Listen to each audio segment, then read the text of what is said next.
Hi guys, welcome to VN coaching classes. तुझ में कुछ तो खास है मेरे दोस्त, क्योंकि ऊपर वाला कभी भी कोई चीज़ बेकार नहीं बनाता। सही है। कभी कभी ऐसा टाइम आता है, लगता है कि हम बेकार हैं, हम नहीं कुछ कर पाएंगे, बट नहीं। हमेशा ध्यान रखना कि आपका टाइम बेकार होता है, टाइम ख़राब होता है, आप नहीं। सही टाइम आने पे ना सब कुछ सही हो जाता है। So let's start our chapter number 4, आरंभिक नगर। मतलब कि हमारे इंडिया में जो बिल्कुल शुरुआत की नगरीय सभ्यता पाई जाती है, पाई गई थी, उसके बारे में यहाँ पे हम पढ़ेंगे। सबसे पहली नगरीय सभ्यता हमारे स्वर्णिम भारतीय इतिहास की है हड़प्पा सभ्यता। और हड़प्पा सभ्यता का मालूम कैसे पड़ा? वो ऐसे पड़ा कि लगभग 150 साल पहले, जब पंजाब में, कौन से वाला पंजाब? आधुनिक पाकिस्तान वाला, इंडिया वाला नहीं, ठीक है। वहाँ पे जब फर्स्ट टाइम रेलवे लाइन बिछाए जा रही थी, तो इस काम में जुटे इंजीनियरों को अचानक हड़प्पा पूरा स्थल मिला। पर उन लोगों को क्या लगा कि एक मामूली सा खंडर है, उखाड़ लो, ईंटें, क्या जा रहा है, अपना काम हो जाएगा, बजट बच जाएगा। क्या करा उन्होंने? ईंटें उखाड़ कर ले गए। फिर उसके 80 साल बाद पुरातत्वविदों ने ध्यान दिया, 80 साल मैटर्स अ लॉट, कि ये कोई आम ईंटें नहीं है, ये किसी पुरानी सभ्यता की घर की ईंटें है। फिर इस पर और रिसर्च हुई, तो रिसर्च होने के बाद पता लगा कि जो ये सभ्यता है, इसके सर्वप्रथम निशान हड़प्पा नाम की जगह पर मिले थे। इस वजह से इस सभ्यता का नाम हड़प्पा सभ्यता रखा गया। जी के क्वेश्चन कि उस सभ्यता को हड़प्पा सभ्यता ही क्यों कहते हैं? क्योंकि और भी तो शहर मिले थे, मोहनजोदड़ो, कालीबंगा, राखीगढ़ी, चहुंदड़ो, सुतकोटड़ा, ठीक है। तो ये वाली बात आप ध्यान रखना। और इन शहरों का निर्माण लगभग 4700 साल पहले हुआ था। ये भी ऐसे क्वेश्चन है। इन नगरों की क्या स्पेशलिटी थी? अब सही बात है, पढ़ रहे हैं, इतना टाइम गैप आ चुका है, कुछ ना कुछ स्पेशलिटी तो होगी ना। मतलब हमारी जो आज का स्ट्रक्चर हम डेवलप करते हैं, जो बनाते हैं, उससे कुछ तो डिफरेंट होगा ना। तो इन नगरों की विशेषताएं ये थी कि नगर 2 या उससे ज़्यादा हिस्सों में विभाजित था। प्राय पश्चिमी भाग छोटा था लेकिन ऊंचाई पर बना था, और पूर्वी हिस्सा बड़ा था लेकिन यह निचले इलाके में था। ठीक है, अब पहले हम इसको समझ लेते हैं, ये क्या है। ये रहा हमारा ईस्टर्न मतलब पूर्वी भाग, और ये हमारा पश्चिमी भाग मतलब वेस्टर्न साइड। क्या बोला जा रहा है कि जो वेस्टर्न साइड थी वो तो छोटी, ठीक है, बट वो ऊंचाई पर बनी थी, हाइट, और जो ईस्टर्न साइड थी वो थी बड़ी, बट वो नीचे थी। तो इसलिए जो ऊपर वाला हिस्सा होता था ना, इसको बोलते थे दुर्ग, और जो ये नीचे वाला हिस्सा होता था, इसको नीचे बना है इस वजह से इसको बोलते थे निचला शहर।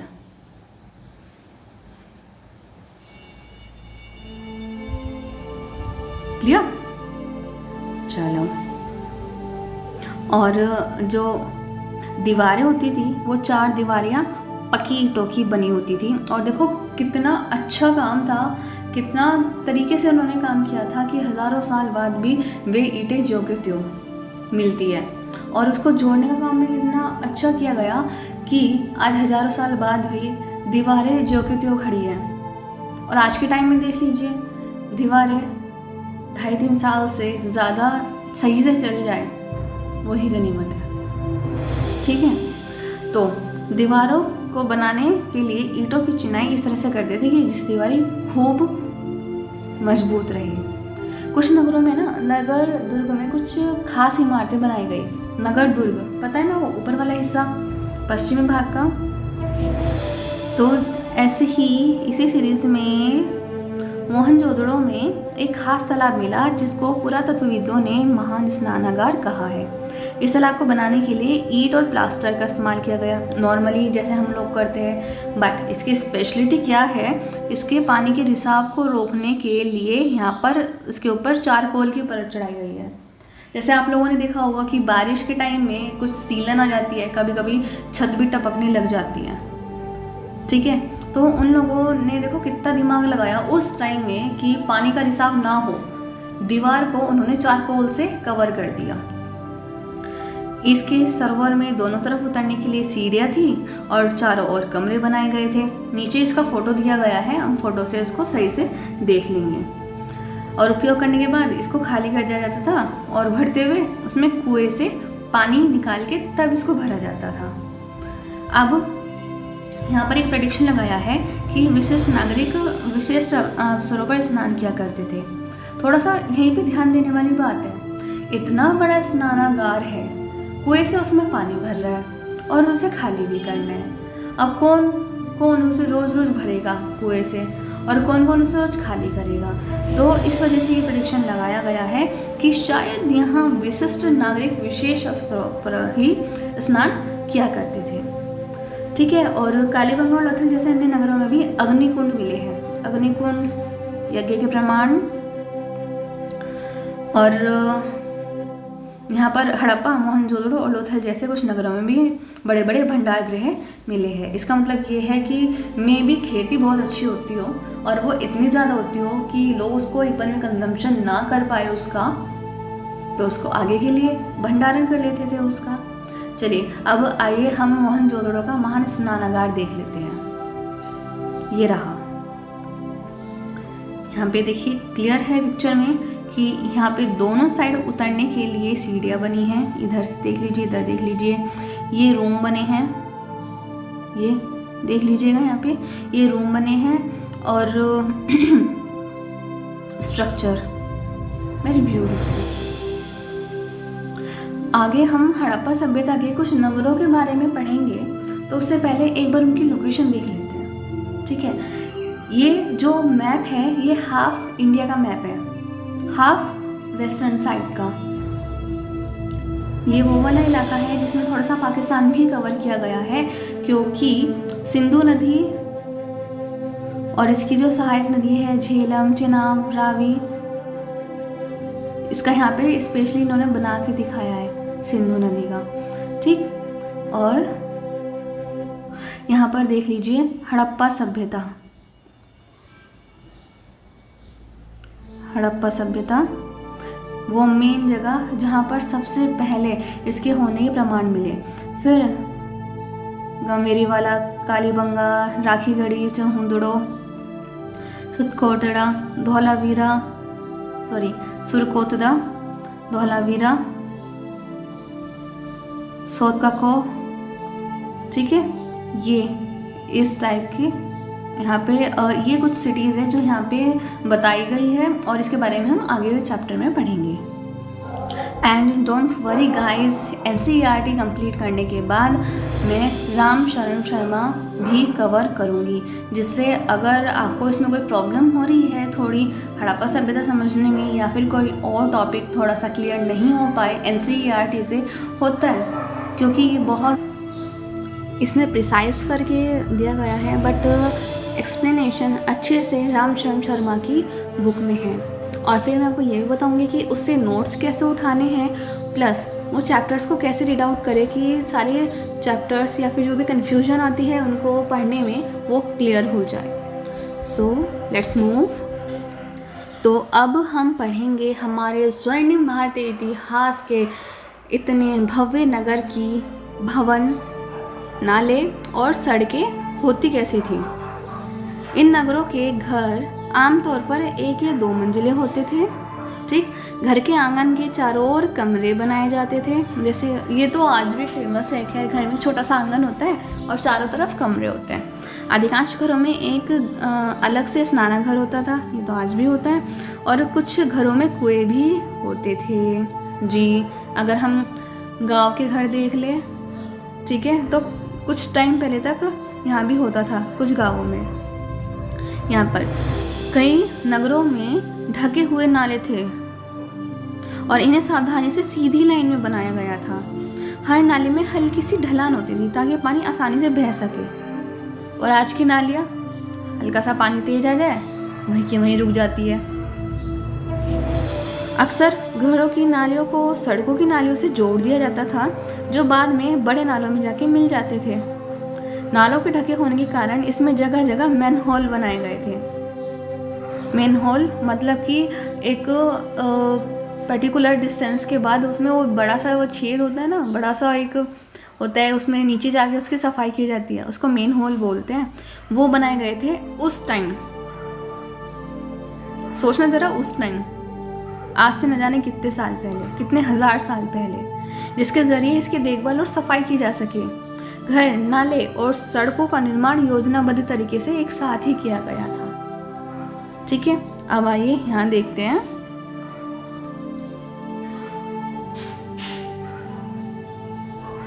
ईंटों की देखिए यहाँ पे चिनाई कैसे हो रही है, और यहाँ पे इंटरलॉक पैटर्न होता था। मतलब कि ईंटें ना इस तरह से फ्रेम की जाती थी कि वो एक दूसरे से ना जुड़ जाए। कितना स्वर्णिम इतिहास था हमारा। और ये देखिए, ये वाली पिक्चर, इस वाली पिक्चर में दिखाया गया है ये रोड, ठीक है, और ये इसमें बनी नालियाँ। नीचे ये इस वाले रोड पे बना हुआ कुआं, एंड यहाँ पे हड़प्पा सभ्यता की एक मोहर या फिर कॉइन, और ये उस टाइम की खिलौने। ठीक है, अब देखिए यहाँ पर हमारा टॉपिक है नागरीय जीवन। हड़प्पा सभ्यता का नगरीय जीवन कैसा था? कहते कि हड़प्पा के नगरों में ना बड़ी हलचल रहा करती होगी, क्योंकि यहाँ पर क्या होती है कि नगर की कुछ खास इमारतें बनाने में योजना में जुटे रहते होंगे। ठीक है, वो मे भी यहाँ के शासक हो और उसको भेज कर धातु, बहुमूल्य पत्थर और अन्य उपयोगी चीज़ें मंगवाते थे। और शायद लोग खूबसूरत मन को तथा सोने चांदी से बने आभूषण जैसी कीमती चीज़ों को भी अपने पास रखते होंगे। इन नगरों में लिपिक मतलब जो कि मोहर वगैरह पे लिखते होंगे, और या फिर अन्य चीज़ों पे भी लिखते होंगे। ठीक, इसके अलावा नगरों में शिल्पकार स्त्री पुरुष भी रहा करते होंगे, जो उद्योग स्थल पर या फिर अलग अलग तरीके से कुछ चीज़ें बनाते होंगे या फिर लंबी लंबी यात्राएं करते होंगे। और यहाँ पर देखिए, हमने देखा तो है यहाँ पे मिट्टी के खिलौने कितने खूबसूरत तरीक़ों से बनाए गए हैं। अब देखते हैं कि हड़प्पा सभ्यता का शिल्प का सिस्टम किस तरह से था। पुरातत्वविदों को वहाँ पर जो भी चीज़ें मिली है ना, उनमें से अधिकतर पत्थर, शंख, तांबा, कांसा, सोना और चांदी जैसी धातुओं से बनाए गए थे, और जो मोस्टली है वो तांबे और कांसे से बनाए जाते थे। क्या? औजार, हथियार, गहने और बर्तन। ठीक। और यहाँ पर मिली सबसे आकर्षक वस्तुओं में मनके, बाट और फलक है। हड़प्पा सभ्यता के जो लोग हैं ना, वो मोहर भी बनाते थे। मोहर मतलब कॉइन्स भी बनाते थे, और हमने मोहर का भी ऊपर देखा ही है। और हड़प्पा सभ्यता के लोग काले रंग से डिज़ाइन किए हुए खूबसूरत लाल मिट्टी के बर्तन, ये बहुत इम्पोर्टेंट है। ये वाला जो हमें चीज़ें मिली है ना, लाल मिट्टी के बर्तन पे काले रंग के डिज़ाइन, ये बहुत इम्पोर्टेंट और सबसे बोलते हैं इम्पॉर्टेंट स्पेशलिटी है हड़प्पा सभ्यता की। ठीक। अब यहाँ पे है कि क्या वे पत्थर के बाट भी बनाते थे? ये पॉसिबल है कि 7000 साल पहले मेहरगढ़ में कपास की खेती होती होगी। ठीक। मोहनजोदड़ो से कपड़े के टुकड़ों के अवशेष और चांदी के एक फूलदान के ढक्कन तथा कुछ अन्य तांबे की वस्तुओं से चिपके हुए मिले। ठीक। अब पक्की मिट्टी तथा फैन से बनी तकलिया सूत की कताई का भी संकेत देती है। सूत कताई, ठीक, और चांदी के अवशेष, खेती यहाँ पर हुई है। अब देख लीजिए, ये यहाँ पर मन के, ठीक है, मन के सॉरी पत्थर के बाट, और इसको ध्यान रखना कि ये चर्ट पत्थर से बनाया गया इनको, और ये भी पॉसिबल है कि इनको बहुमूल्य पत्थरों या फिर धातुओं को तोलने के लिए यूज़ किया गया होगा, ठीक है। और ये वाली फ़ोटो देखिए मोहनजोदड़ो से मिली है, और इसमें ये भी शो किया गया है कि जो ये बंदा है इसने कढ़ाईदार कुछ डाला हुआ है, ये कढ़ाई है, ठीक है। और इनमें से अधिकांश वस्तुओं का निर्माण विशेषज्ञों ने किया था। विशेषज्ञ कौन? जो किसी भी चीज़ की नॉलेज रखते हो, उसमें एक्सपर्टाइज रखते हो। अब यहाँ पे फेयंस, पत्थर और शंख प्राकृतिक तौर पर पाए जाते हैं? नो मतलब पता है, लेकिन फेयंस को कृत्रिम रूप से तैयार किया गया था। कृत्रिम मतलब इंसान द्वारा तैयार किया गया। बालू या स्फटिक पत्थर के चून को गोंद में मिलाकर, पत्थर का जो चूरा होता था ना, उसको गोंद में मिलाकर उससे वस्तुएं बनाई जाती थी, और उसके बाद उन वस्तुओं पर एक चिकनी परत चढ़ाई जाती थी। इस चिकनी परत के रंग प्राय नीले या हल्के समुद्री रंग के होते थे। इम्पोर्टेंट, फेयंस से मन के चूड़ियाँ, बाले और छोटे बर्तन बनाए जाते थे, ठीक। नेक्स्ट, कच्चे माल की खोज में। कच्चा माल उन पदार्थों को कहते हैं या तो जो प्राकृतिक रूप से मिलते हैं, या फिर किसान या पशुपालक उसका उत्पादन करते हैं। जैसे लकड़ी, धातु, अयस्क या फिर कच्चा माल, साफ साफ उसको बोलते हैं जिससे कोई भी एक प्रोडक्ट तैयार किया जाता है, ठीक है। जैसे मान लीजिए हमें कोई भी एक चेयर तैयार करनी है, उस चेयर को तैयार करने से पहले हमारे पास लकड़ी होनी चाहिए ना, तभी जाके हम उस चेयर को तैयार कर सकते हैं। या फिर हमें पेपर ही बनाना है, तो पेपर के लिए पहले लकड़ी चाहिए, उसके फिर छोटे छोटे टुकड़े करते हैं, फिर उसमें कुछ केमिकल्स मिलाते हैं, तब जाके और ज़्यादा प्रोसेसिंग के बाद एक पेपर रेडी होता है। और यहाँ पर एक इम्पॉर्टेंट पॉइंट दिया गया है कि हड़प्पा सभ्यता के लोग तांबा, लोहा, सोना, चांदी और बहुमूल्य पत्थर जैसे पदार्थ दूर दूर से आयात करते थे, ठीक है। इस वाले पैराग्राफ में बताया गया है कि कौन सी चीज़ कहाँ से आयात की जाती थी, और इसको बहुत ध्यान से भी पढ़ना, क्योंकि यूपीएससी इससे कई बार क्वेश्चन पुट कर चुका है और मैं भी फ्यूचर में कर ले। हड़प्पा के लोग तांबे का आयात संभवतः आज के राजस्थान से करते थे, और यहाँ तक ऐसा भी हो सकता है कि वो ओमान से भी कर सकते थे। जैसे तांबा राजस्थान और ओमान, ठीक। कांसा बनाने के लिए तांबे के साथ मिलाई जाने वाली धातु टिन का आयात आधुनिक ईरान से, ठीक है, टिन ईरान से और अफगानिस्तान से। सोने का आयात आज के टाइम में जो कर्नाटका है वहाँ से, और जो बहुमूल्य पत्थर है वो गुजरात, ईरान और अफगानिस्तान से किया जाता था। ये मोस्ट इम्पॉर्टेंट पार्ट है आपकी एनसीईआरटी का। और यहाँ पे टॉपिक है कि जो नगर में रहने वाले लोग थे उनके लिए भोजन कहाँ से आता होगा।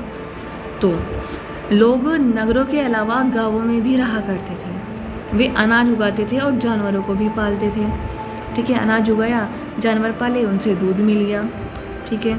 और किसान और चरवाहे शहर में रहने वाले शासकों, लेखकों और दस्तकारों को खाने के लिए सामान क्या वो करते थे, भेजते थे। और अवशेषों से पता लगता है कि हड़प्पा के लोग गेहूँ, जौ, दालें, मटर, धान और तिल और सरसों, इम्पोर्टेंट, गेहूँ, जौ, दालें, मटर, धान, तिल और सरसों उगाया करते थे। और ज़मीन की जुताई के लिए हल यूज़ किया जाता था, बट वो बच नहीं पाए क्योंकि वो लकड़ी के होते थे। बट इसके बारे में फिर पता कैसे लगा? इसके बारे में पता लगा हमें खिलौनों से। ये रहे हल्के आकार के खिलौने मिले हैं, और इस क्षेत्र में बारिश कम होती है, इसलिए इन्होंने कई टेक्निक्स यूज़ की होगी पानी रोकने के लिए या फिर सिंचाई करने के लिए, ठीक। हड़प्पा के लोग गाय, भैंस, भेड़ और बकरियां पालते थे और बस्तियों के आसपास तालाब और चारागाह होते थे। ये वाला पेज आपको बहुत इंपॉर्टेंट है, इसमें से काफ़ी चीज़ें आपको मिल गई। एक तो कौन सी चीज़ कहाँ से आयात की गई, भोजन का कि क्या क्या वो लोग उगाते थे, क्या चीज़ वो यूज़ करते थे उगाने के लिए। हल यूज़ करते थे बट वो लकड़ी का होता था, और कौन कौन से जानवर वो लोग पालते थे, ठीक है। और कैसे कैसे होता था कि भाई पहले तो आसपास तो चारागाह होते थे, पर वहाँ पे जब सूखा पड़ जाता था तो उनको दूर दूर भी जाना पड़ता था। अब यहीं पर देखिए, ये खिलौना यातायात के साधन की इस टाइप का में भी बैलगाड़ी यूज़ होती हो। ये हल और ये एक और मोहर मिली है। और जो नगर हड़प्पा कालीन गुजरात में मिले हैं उनके बारे में थोड़ा सा यहाँ पे डिस्क्रिप्शन दिया गया है। कच्छ के इलाके में खदिर बेत के किनारे धोलावीरा नगर बसा था। वहाँ पे अच्छी ज़मीन थी, साफ़ पानी मिलता था, और यहाँ की स्पेशलिटी ये थी कि जहाँ हड़प्पा सभ्यता के और दूसरे नगरों में 2 पार्ट्स में डिवाइड होते थे, बताया था ना, दुर्ग और निचला शहर, पर धोलावीरा में ये 3 पार्ट्स में डिवाइड होते थे। इनको 3 भागों में बांटा गया था और हर हिस्से को चारों ओर पत्थर की ऊंची ऊंची दीवारों से कवर किया गया था। इसमें एंट्री गेट बहुत बड़े बड़े होते थे और एक बहुत बड़ा ग्राउंड भी था जिसमें में भी सब मिलके कोई भी फंक्शन ऑर्गेनाइज करते हो। और यहाँ पर अभिलेख भी मिला है जो संभवतः लकड़ी से जड़ा गया, और ये कुछ ज़्यादा ही अनोखा सा है क्योंकि जो हड़प्पा के लेख है ना वो छोटी छोटी मोहरों पे मिले अब तक। अब दूसरी जगह है गुजरात की लोथल। ये कहाँ मिला? गुजरात की खंबात की खाड़ी में साबरमती, ये एक उपनदी है वहाँ उसके किनारे। आप सबको तो पता है ही कि जो साबरमती है गुजरात की एक बहुत बहुत इंपॉर्टेंट रिवर है, तो उसकी एक उपनदी मतलब मे बी उसकी जो हेल्पर है उसके किनारे, जहाँ कीमती पत्थर जैसा कच्चा माल आसानी से मिल जाता था, ठीक है, कीमती पत्थर आराम से। और यह पत्थरों, शंखों और धातुओं से बनाई गई चीज़ों का एक महत्वपूर्ण केंद्र था। इस नगर में एक भंडार गृह भी था और इससे कहीं मुहरें और मुद्रांकन, मुहरबंदी मतलब गिरी मिट्टी पर दबाने से मिली।